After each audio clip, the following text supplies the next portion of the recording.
Buenas noches. Un tema muy discutido en las últimas semanas ha sido el proyecto de superintendencia de jubilaciones y pensiones. Un proyecto de ley que ya tiene media sanción en la Cámara de Diputados y que está siendo duramente cuestionado por algunos sectores. Este proyecto básicamente es un proyecto que, si bien se viene trabajando hace mucho tiempo, ha tomado forma de un proyecto de ley hace relativamente poco. Se han armado una serie de debates y discusiones al respecto de esto y parecería ser que uno de los temas más importantes de eso es el gran desconocimiento que existe sobre el proyecto en particular en amplios sectores que hoy están debatiendo. Esto hace pensar una serie de cosas. Una de las cosas que hace pensar parecería ser que hay algo detrás de esto. Sin embargo, también hace pensar que muchas veces la gente le preocupa la inmiscusión del Estado en sus asuntos privados y en la plata que es propia. De todo esto vamos a hablar en el programa de hoy. Vamos a hacer una presentación de cuál es el proyecto de ley y cuáles son las condiciones y el entorno en el que se mueve este nuevo proyecto de ley. Y vamos también a tener invitados que nos van a ayudar a aclarar muchos de los temas sobre los cuales se está debatiendo hoy. Quédense con nosotros para el programa de hoy.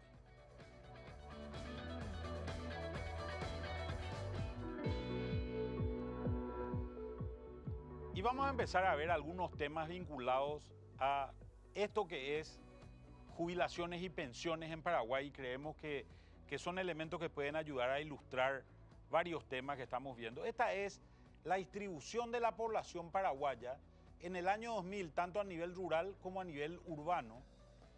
Y vemos que en realidad lo que esperamos en el año 2000 éramos un pueblo teníamos una población bastante más rural, que es la parte en colores que podemos ver en rojo y azul. Y sin embargo vemos que gran parte de esta población, sobre todo en los segmentos de menor edad, se va a achicar, y los que se van a quedar van a ser aquellos de clase media, sobre todo, o de edad media, mejor dicho, en los últimos tiempos. Sin embargo, la situación es totalmente a la inversa a nivel urbano. Lo que vemos a nivel urbano, que de esta distribución inicial en el año 2000 que teníamos, hoy estamos viendo que han crecido prácticamente todos los sectores, tanto en hombres como mujeres o todas las edades, para el año 2025. Y vemos también una población no tan joven como antes y mucho más de edad media. Nos vamos en estos casos acercando posiblemente a lo que es una edad jubilatoria, con lo cual esta discusión se va volviendo cada vez más importante. Entonces, un tema que queríamos ver es, en el tema de seguridad social, Paraguay realmente está muy mal comparado con la región. En la región, el promedio del año 2013 se encuentra casi en un 50%. Nos encontramos en valores del orden del 46 o 47%, mientras que Paraguay tenemos valores del orden del 21%. Superamos únicamente a Bolivia, que es el que está peor que nosotros en este caso, y a pesar de que hemos crecido de alguna manera en los últimos 10 o 20 años, estamos muy lejos de países como Uruguay, donde ya casi el 70% de la población tiene un sistema previsional, tiene un sistema de seguridad social, tiene un sistema médico y tiene también un sistema jubilatorio importante. Esta es una urgencia en Paraguay, esta es una necesidad que tenemos que ir avanzando, y donde este desafío no es solamente del sector público, es también un desafío del sector privado, dado que todo el empleo que vamos generando tiene que convertirse en un empleo, digamos, decente, para que ese empleo decente pueda incorporar gente que pueda disfrutar de una vida digna en la tercera edad. Entonces, dicho esto, lo que vemos es que en general los trabajadores que van aportando al sistema jubilatorio han venido subiendo, como decíamos, desde el año 2006. Hoy teníamos alrededor del 9%. Hoy, como les decía anteriormente, estamos en valores de alrededor del 21%, valores muy altos.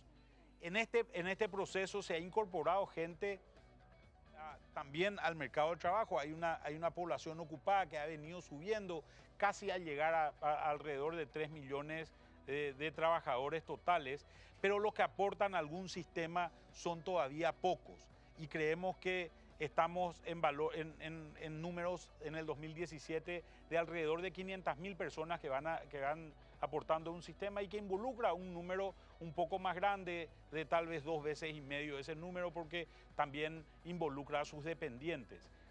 Yo aporto a IPS y en eso están mis hijos, están posiblemente los adultos mayores que están también en mi familia involucrados dentro de ese número. ¿Cuáles son las cajas jubilatorias? ¿Cuáles son los fondos jubilatorios que se manejan?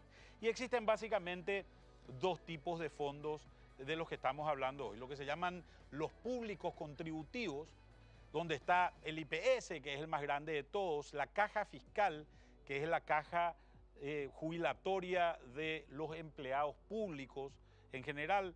Ahí tenemos una parte que es una parte civil, donde están los funcionarios públicos, están los maestros, y una parte de fuerzas públicas, donde están policías y militares, básicamente. La caja municipal, que involucra a todos los trabajadores de las distintas municipalidades que hay en la República. La caja bancaria, que es la caja de jubilados de distintos bancos que tienen que aportar a esta caja. Incluso hay bancos que ya desaparecieron, que están ahí. La caja de la ANDE, que es la caja de los funcionarios de la Administración Nacional de Electricidad. La caja de Itaipú Binacional, que es la caja de los funcionarios paraguayos de la represa. La caja parlamentaria, que es la caja de los funcionarios del Poder Legislativo. Y la caja ferroviaria, que es la caja de los empleados del Ferrocarril Central Carlos Antonio López.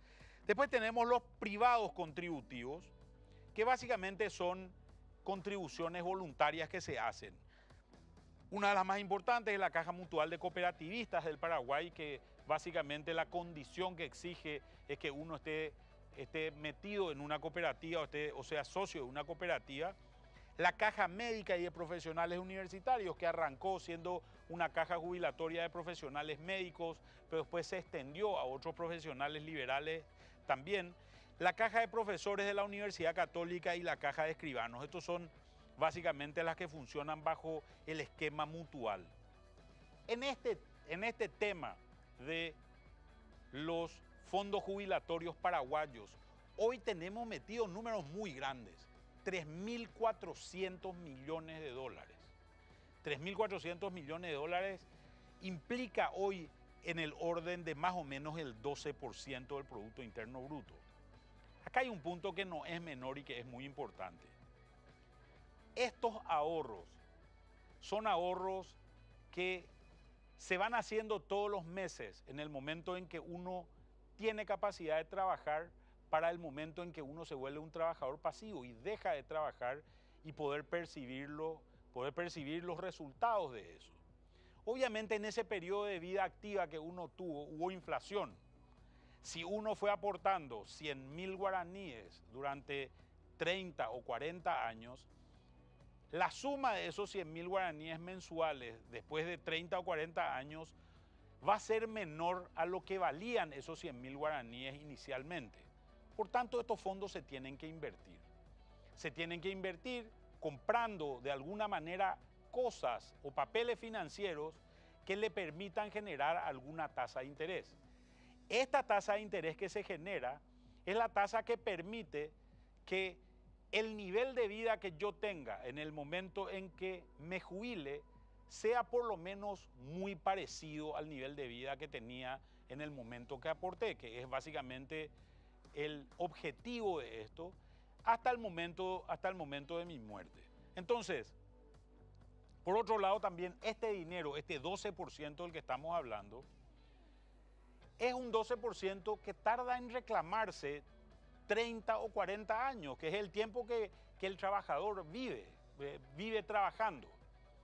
Después de 30 o 40 años recién yo necesito esa plata, por tanto estos fondos se pueden aportar, se pueden invertir a larguísimo plazo. Esto permite un evento muy positivo, que es el hecho de que se pueda invertir y se pueda generar trabajo con el aporte de los trabajadores. Y creemos que este es un bien importante y es un bien que en una república hay que cuidar. En Paraguay tenemos que cuidar porque de acá vamos a crecer. Y fíjense el dinero que hay más o menos en las distintas cajas. IPS está hoy con 1.700, casi 1.800 millones de dólares. La caja fiscal, la de funcionarios públicos, está con 1.200 millones de dólares. En estas dos tenemos 3.000 millones de dólares y después tenemos que básicamente en el resto de las cajas hay alrededor de 400 millones de dólares más. Obviamente acá ha desaparecido plata en algunas de estas cajas, cosa que no es menor y que no hay que olvidar tampoco.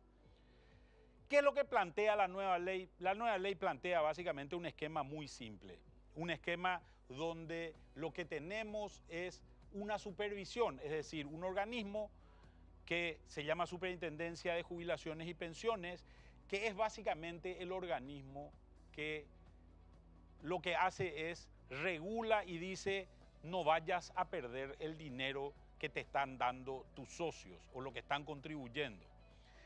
Acá hay dos consejos, un consejo asesor que está formado por 3 ministros básicamente, que es el que da la visión estratégica. Fíjate que la caja fiscal va a tener problemas, tenemos que hacer algo con respecto a eso, etcétera, etcétera, etcétera. Y un comité de inversiones que es netamente técnico, que básicamente lo que decide es cuáles son los montos máximos que se le pueden asignar a los distintos tipos de papeles. Por ejemplo, el CDA, el Certificado de Depósito de Ahorro de un banco, es un tipo de papel financiero, el bono del Tesoro del Ministerio de Hacienda es otro tipo de papel. Y se fue agregando también lo que se llama un consejo consultivo. Este consejo consultivo emite opiniones en general sobre proyectos de resolución, normas contables, etcétera, etcétera, y que está formado por todos los interesados, es decir, las cajas, los empleadores, los empleados, los jubilados, que son las partes que están en este baile. Todo este proyecto ha generado bastante roncha en muchos actores. Y a partir de esto se hace en un momento dado una serie de críticas y se arma también una audiencia pública, que fue la que se llevó a cabo durante la semana pasada. Vamos a ver algunas entrevistas que hicimos en el Canal Pro en esa audiencia pública. Se realizó una audiencia pública en la Sala Bicameral del Congreso Nacional, la cual fue convocada por el Senado, en donde estuvieron presentes varios sectores con el fin de estudiar el proyecto de ley que crea la Superintendencia de Jubilaciones y Pensiones. Este proyecto no busca de ninguna manera, no significa de ninguna manera reformar el sistema, no significa cambiar años de aporte, no significa cambiar montos de jubilaciones, sino significa sencillamente controlar que se maneje bien los aportes, los ahorros de los trabajadores. Eso principalmente. Hay ciertos sectores que han manifestado una oposición al proyecto. Creemos nosotros en alguna medida eso tiene que ver quizás con intereses que no están muy bien fundados, probablemente no han leído muy bien el proyecto o tienen ya algún sesgo o algún interés particular porque siga este escenario sin control, ¿verdad? Ahora, este escenario sin control significa un riesgo para todos, para los jubilados, para los trabajadores, también para todos los contribuyentes, porque si volvemos a tener eventos de malos manejos como lo hemos tenido en el pasado, finalmente son todos los contribuyentes los que terminan pagando, ¿verdad? En la ocasión, el diputado Dani Durán manifestó que esta ley podrá brindar un mayor control de los fondos. Indicó además que es necesario ajustar algunos detalles del plan. Sin embargo, varios sectores ratifican el rechazo al proyecto de ley, argumentando que la misma permitirá la mala utilización de los fondos de los trabajadores. Que realmente sea el Consejo, en donde también están los propios obreros, sea el que maneje. Es decir, vuelvo a recalcar, no es un criterio de fondo, sino solamente de forma lo que se puede corregir y llegar a un arreglo. Esos fondos van a ser muy importantes. Voy a darle un ejemplo, fíjese cuántos fondos del IPS en terreno, en bienes, etcétera, hoy día no están pudiendo generar desarrollo, no están pudiendo generar trabajo. ¿Por qué pedir préstamos o plata de afuera si acá nosotros podemos pagar los mismos y mejores intereses. Entonces, esas son las cuestiones que creo que toca esta ley y solamente falta un mayor control. Hay que atender muy bien que hay gente interesada que da una versión para seguir manejando. ¿Quién controla los viajes que realizan los directivos de las cajas? ¿Quién controla los préstamos que ellos dan? Nosotros venimos a defender nuestro derecho. La Caja de Jubilaciones y Pensiones del Personal Municipal es un ente autárquico, autónomo e independiente. ¿Qué significa eso? Que nosotros tenemos nuestros propios recursos y nos manejamos con eso, ¿verdad? Y este proyecto de ley que que quieren imponer es donde quieren manejar, digamos, lo que era autonomía e independencia, quieren manejar ellos, ¿verdad? Nuestros recursos. Y consideramos que es completamente inoportuna esa situación por el hecho de que yo el día de mañana me voy a jubilar y al jubilarme seguramente puedo tener inconvenientes. Así como nos manejamos actualmente, yo pienso de que está todo bien. Y si tenemos injerencia del gobierno o cualquier otra entidad, entonces corremos el peligro de nuestra jubilación posterior.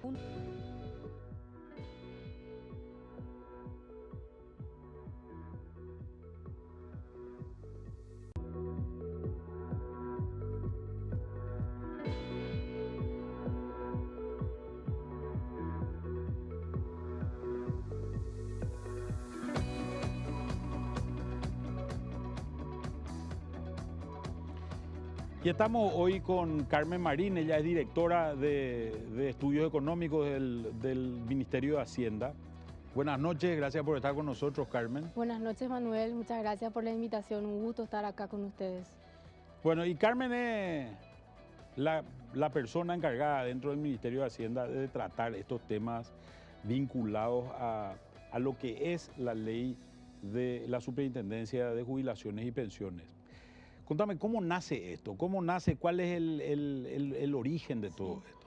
Mira, realmente este es un tema que en el Ministerio de Hacienda venimos discutiendo prácticamente desde el año 2011 más o menos, que empezábamos a pedir colaboración, asistencia técnica a organismos internacionales, empezamos a hacer algunos diagnósticos previos de la situación, del contexto de la situación previsional del país, empezamos a analizar caso por caso, fundamentalmente el caso de la caja fiscal, la situación un poco también la de IPS, se analizó bastante.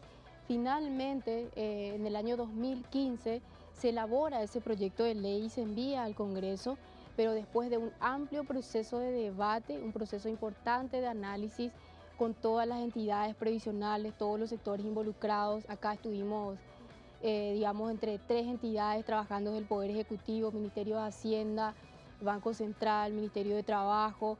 Trabajamos con, digamos, expertos internacionales, recibimos muchísimo asesoramiento. Después empezamos, finalmente se llegó a un proyecto, empezamos a dialogar bastante, enviamos a través de notas a todos los sectores pidiendo, haciendo consultas para que también nos compartan el parecer técnico de la propuesta. Y como te decía, en el 2015 finalmente se lleva la primera versión al Congreso. ¿Por qué es importante esta ley? Paraguay es el único prácticamente después de Argentina en la región y yo me arriesgo a decir en el mundo que no tenemos un ente de control. Necesitamos, es urgente que Paraguay tenga un mecanismo de control de las entidades previsionales. Cada entidad hoy se rige por sus respectivas cartas orgánicas.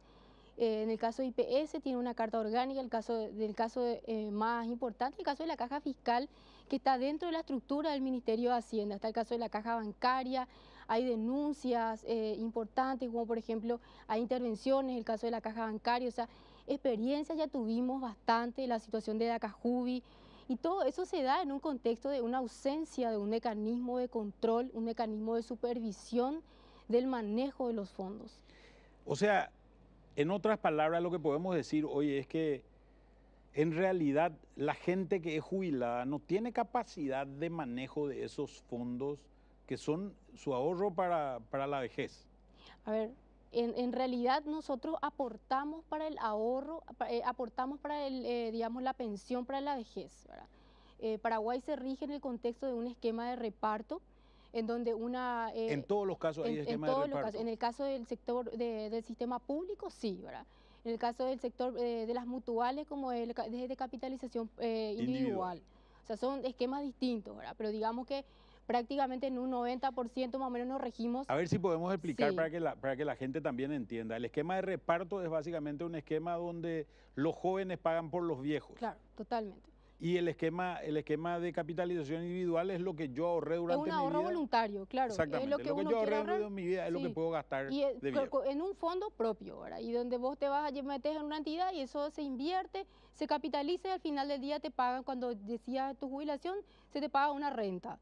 Claro, de si todo- metí de lo que- 100.000 guaraníes por mes es una cosa, si metí 10 millones por mes Claro, es otra cosa, ¿verdad? claro, es una renta. Una renta Sin que embargo, finalmente- en el caso de IPS no sería así. En el caso de IPS es, yo tengo una contribución, esa contribución Sí. es obligatoria y los fondos que yo tengo van a cubrir básicamente lo que en Claro, ese momento claro. son O sea, pasivos. hay una tasa de sustitución que se calcula en función al aporte que una persona, digamos, aporta durante su vida activa, ¿verdad? En el caso de la caja fiscal, por ejemplo, es 16% en todos los sectores que administra la caja. La caja fiscal administra como 6 sectores, están en el sector civil y el sector no civil, ¿verdad? Dentro del sector civil están 4 sectores y en el sector no civil están las fuerzas públicas, ¿verdad? En esos 6 sectores se contribuye 16% del salario, ¿verdad? En los demás sectores también, y cada caja tiene su, digamos, su propia metodología en función a un estudio y una evaluación actuarial, y en función a eso se estipula cuál es el monto y cuál es la proporción de aporte del salario, El cálculo actuarial es básicamente una proyección de lo que uno... de lo que se va a generar dentro de Exacto. un fondo Sí. determinado Ujú. y de si en algún momento los pagos van a ser superiores a las cobranzas Exacto. que se puedan tener, ¿verdad? Sí. ¿Cómo estamos nosotros en términos de esos cálculos actuariales, sobre todo en IPS y en la caja Sí. fiscal, que son las cajas grandes? Sí, mira, cuando hablamos del sistema previsional también hay que tener en cuenta que si hablamos de estas 2 cajas, estamos hablando más o menos del 94% de todo el sistema de cotizantes, ¿verdad? Y entre IPS y caja fiscal tenemos más o menos 700.000 cotizantes activos, ¿verdad? Entonces el resto, las demás cajas más o menos aglutinan un 6% restante. Entonces, y la realidad en el caso de la caja fiscal tenemos un déficit actuarial, el último estudio publicado por el Fondo Monetario tiene un déficit actuarial más o menos 27%. En el caso de IPS, ¿Qué quiere decir un déficit déficit actuarial de- del 27%? y que, a ver, puedo explicarte, en el caso de los ingresos, ¿verdad? De la caja fiscal tiene unos ingresos y tiene unos gastos. ¿Qué son los descuentos? Los Que ingresos son los descuentos. exactamente, los ingresos son lo que uno va aportando mensualmente y Los después funcionarios están públicos, los en este funcionarios caso. públicos, después están los jubilados, ¿verdad? Los jubilados se les paga de acuerdo a lo que los activos van aportando, ¿verdad? Cuando después tenemos un flujo de ingresos que puede ser positivo, puede ser negativo, ¿verdad? En el caso de la caja fiscal, ese flujo todavía hoy es positivo. Es decir, tenemos todavía, sobra más de lo que se recibe, más de lo que se paga. Porque en general hay más gente trabajadora que jubilados. Claro, exactamente. La relación de trabajadores activos, jubilados es más o menos 4 en el caso de la caja fiscal. O sea, hay 4 trabajadores activos por cada pasivo. ¿Cuándo se invierte esa relación?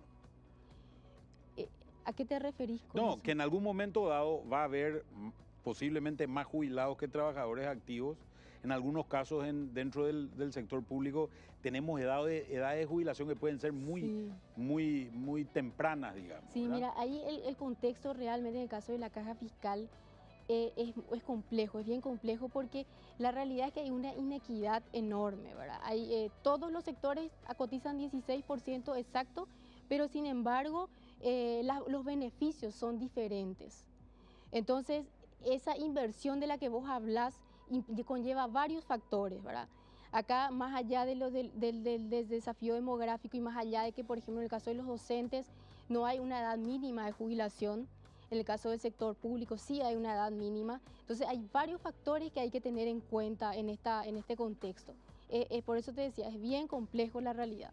Y sobre todo hay sectores deficitarios también. Claro, en el caso de las fuerzas públicas es un sector deficitario absolutamente y la realidad es que eso se paga con recursos del fisco. Y por ejemplo, tan solo el año pasado el déficit fue más o menos de 130 millones de dólares. Eso se mantiene en promedio. En el caso del sector de la parte civil, el sector docente es el único deficitario. Ese sector se paga, ese déficit se paga con la parte superavitaria. Pues en realidad el sector docente es bastante grande, ¿verdad? Claro, claro, aglutina Es el más grande de todos. El segundo mayor, el primero más grande es el de administración pública, que somos nosotros los trabajadores, digamos. Claro, digamos todos los ministerios que hay. Exactamente. Y sí. los otros son solamente los maestros. Sí, los otros son solamente los maestros. Entonces, el caso de maestros es el segundo más grande y es el sector deficitario. Y el déficit de esa parte se paga con los excedentes de la parte civil, o sea, principalmente de la fuerza digamos, de administración pública, que es la segunda más importante. Y por eso un poco cuando hablamos de déficit es importante tener eso en el contexto, ¿verdad? Sí, hoy tenemos un superávit todavía en términos de flujo y tenemos un activo de fondos invertibles de más o menos 800 millones de dólares, ¿verdad? Pero si uno mira en perspectiva, así como hablabas hace rato del déficit actuarial, los cálculos te muestran que en el caso de la caja fiscal más o menos tenemos unos 3 o 4 años nomás ya, ¿verdad? Digamos en situación de superávit.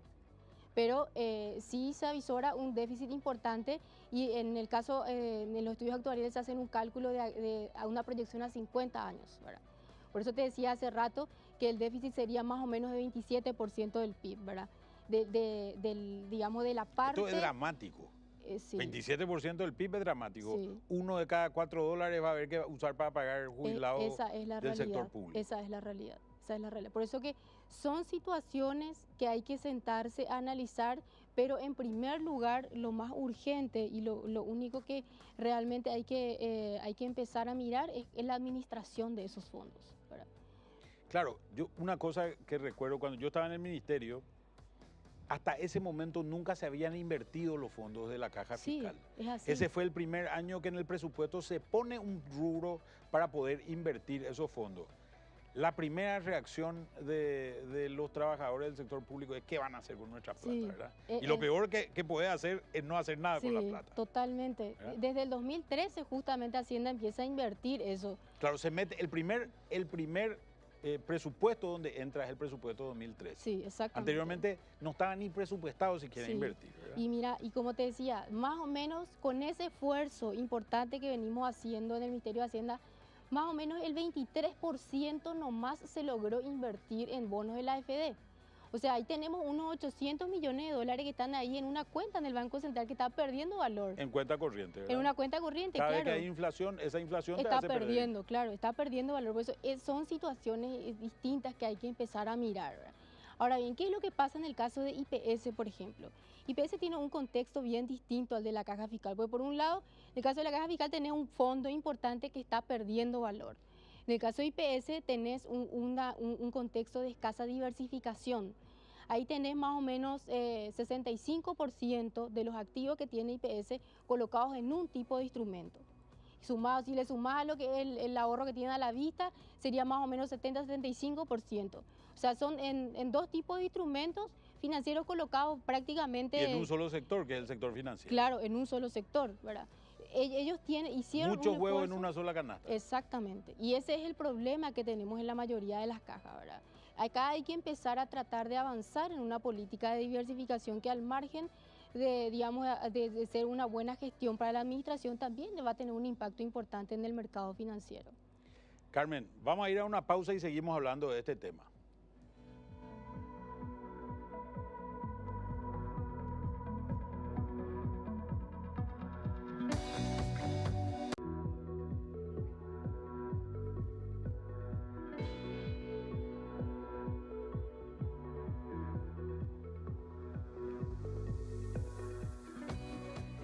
Seguimos en MF en Pro con el tema de la Superintendencia de Jubilaciones y Pensiones. Estamos con Carmen Marín acá. Varias cosas que son importantes. Hubo mucho tumulto alrededor de esta ley, gente que está en contra. En particular, yo en muchos casos encontré que con argumentos que te dan la pauta de que hay gente que no leyó la ley y está en contra. Tal cual. Por razones que tal vez no las quieran decir públicamente, ¿verdad? Pero hay un tema que a mí me parece muy importante. Acá lo que hemos visto es grandes problemas ya con cajas anteriormente. Creo que es muy conocido, son muy conocidos los casos que tuvo IPS en las diferentes crisis financieras en los años 90 y principios del 2000.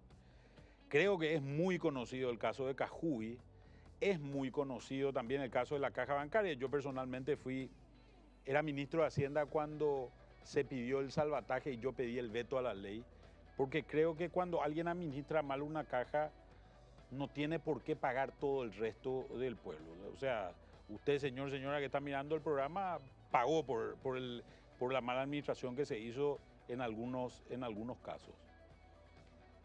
Pero hay una serie de críticas. Acá tenemos en pantalla, tenemos un resumen más o menos de algunas de esas críticas.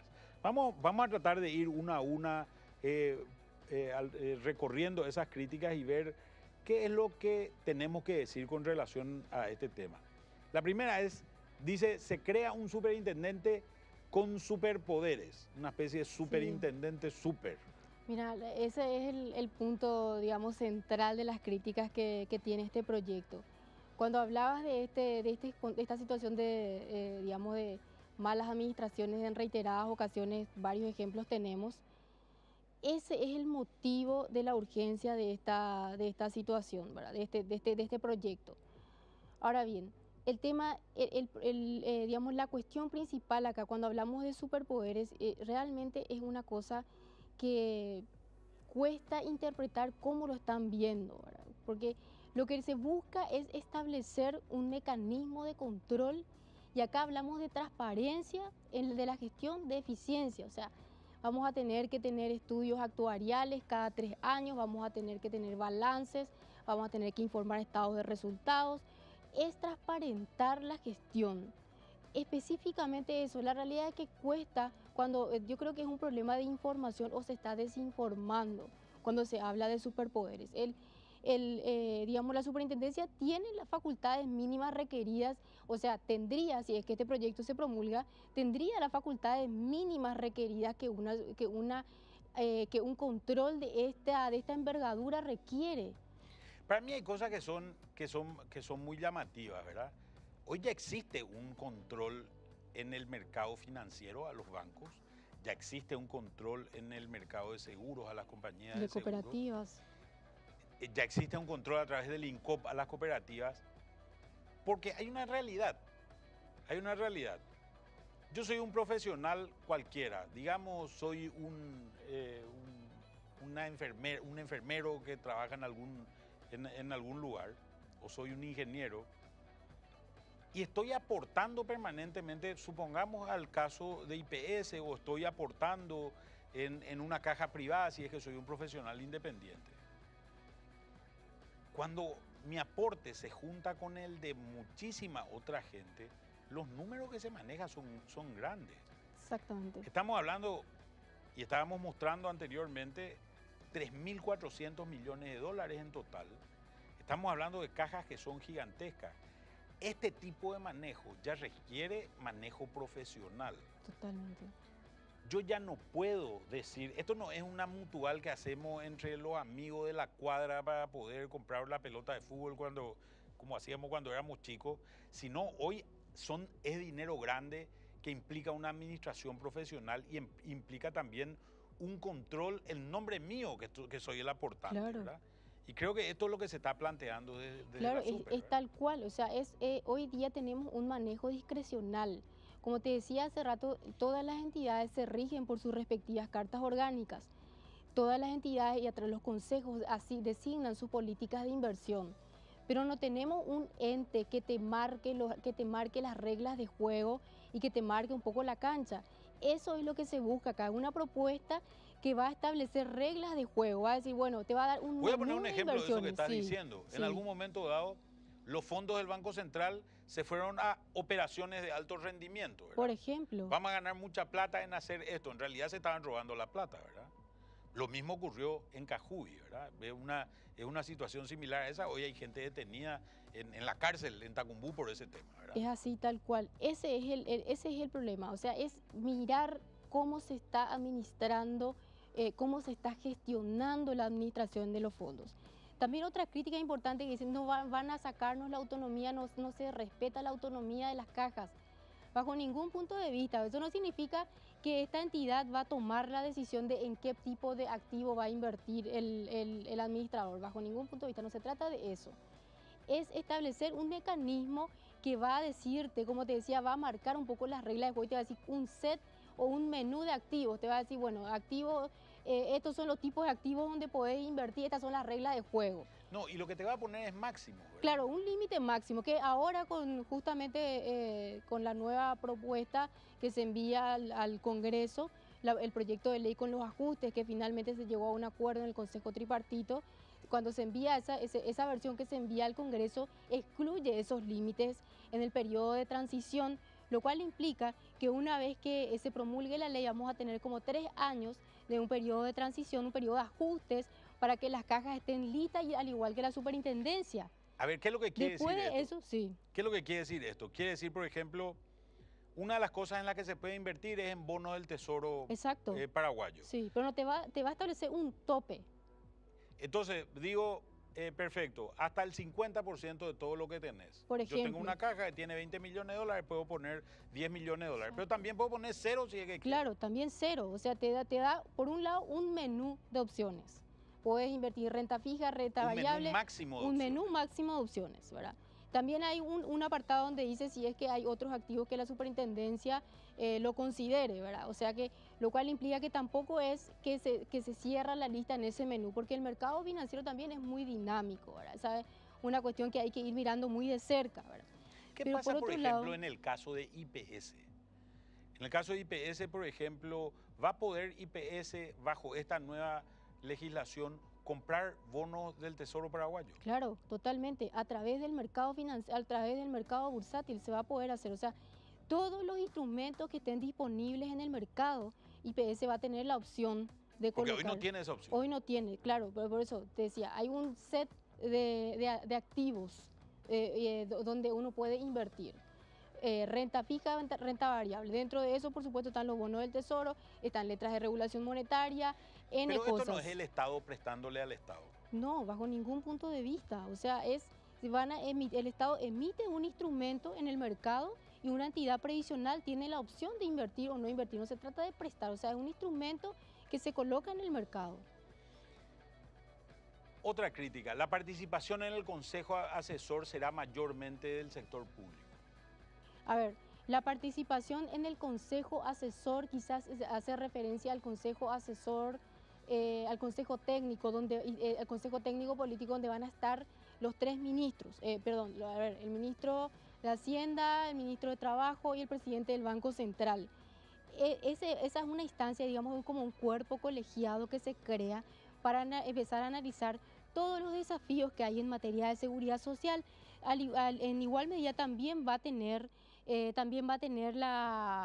digamos, la facultad o la atribución de recomendar al presidente la designación o remoción del superintendente. Tiene funciones claves y también va a estar mirando de cerca qué es lo que hace el superintendente.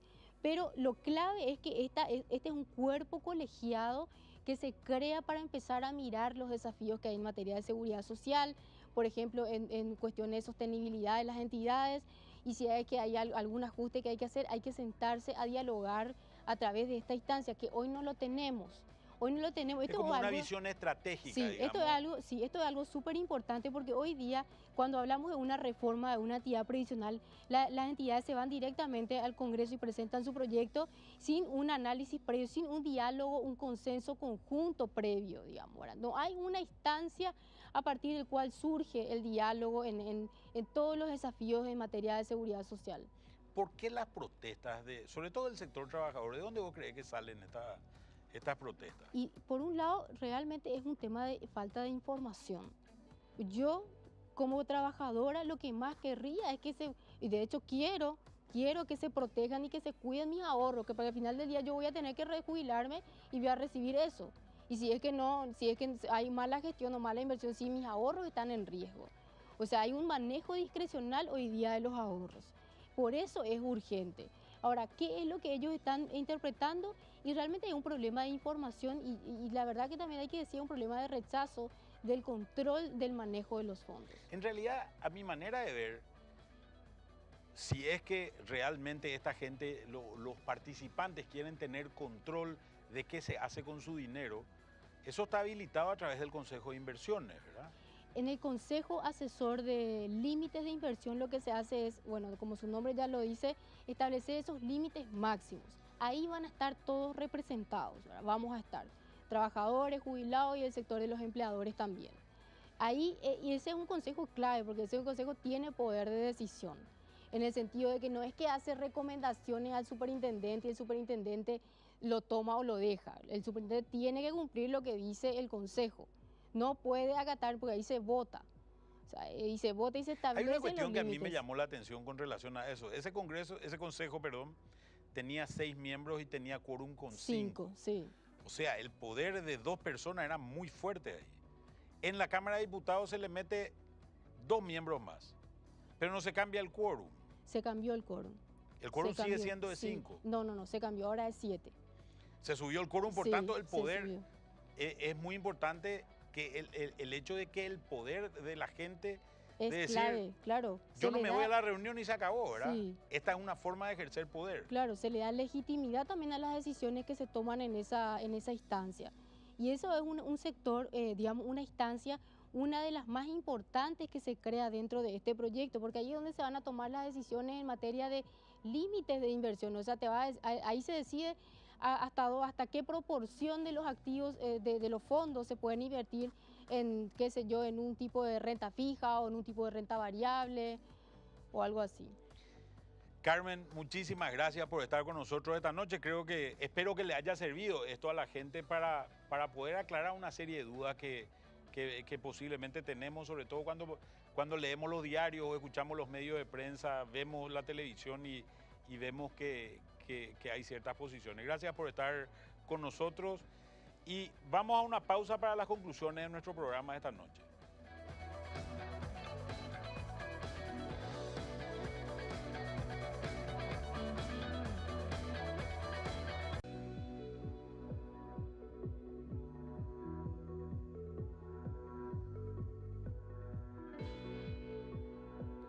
Como hemos visto en el programa de hoy, hay la creación de un organismo de regulación parece que genera roncha en varios sectores. Este organismo de regulación es una necesidad después de básicamente una gran cantidad de dinero que ha salido del bolsillo de muchos trabajadores que han ahorrado toda su vida. Diferentes escándalos a lo largo del tiempo han hecho que gente que hoy tenía que estar disfrutando ya de una vejez tranquila tenga que seguir trabajando porque ha perdido sus recursos. Manejar estos fondos que representan un volumen muy importante, no solamente para el bolsillo privado, sino representan un volumen importante incluso para los datos a nivel nacional, se vuelve realmente importante en este tiempo. Creemos que la ley de superintendencia de pensiones y jubilaciones cumple con los requisitos que se necesitan para garantizar a un número muy importante de paraguayos una vejez segura. Esperemos que en el Parlamento, sobre todo en el Senado de la Nación, se vea que la importancia de esto es una importancia que realmente se va a extender a lo largo de muchas generaciones y tomen y decidan tomar una serie de posiciones que beneficien a gran parte de la población paraguaya. Muchas gracias por estar con nosotros esta noche y los esperamos aquí mismo la próxima semana.